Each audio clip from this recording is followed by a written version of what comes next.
motor yang ditunggu oleh orang ramai. Ini dia, Griffin 205.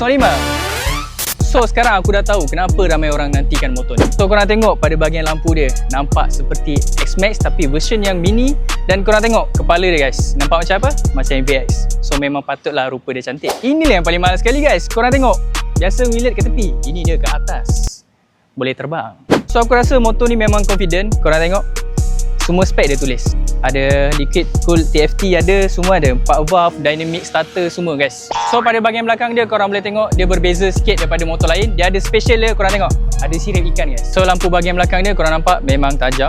Motor ni memang suka yang tajam-tajam. So motor ni datang dengan dual shock absorber yang berwarna. So nampak special sikit lah.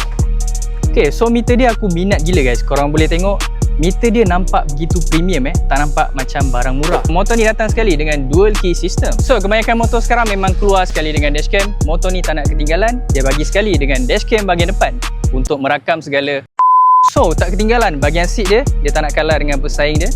Korang tahu siapa kan? So kat sini ada partition, memang selesa korang nak baring ke, nak duduk meniarap, semua boleh. So kompartmen dia muat untuk satu helmet, muat segala-gala semua rahsia korang. Motor ni datang sekali dengan tangki minyak 11 liter, so boleh tahan besar. Segi safety pun motor ni lengkap, datang dengan dual channel ABS dan traction control. So motor ni tak sembang guys, dia betul-betul bagi cc yang 200cc lah.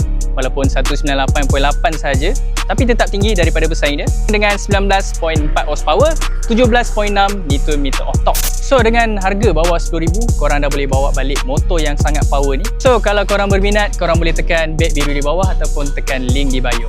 Let's go guys!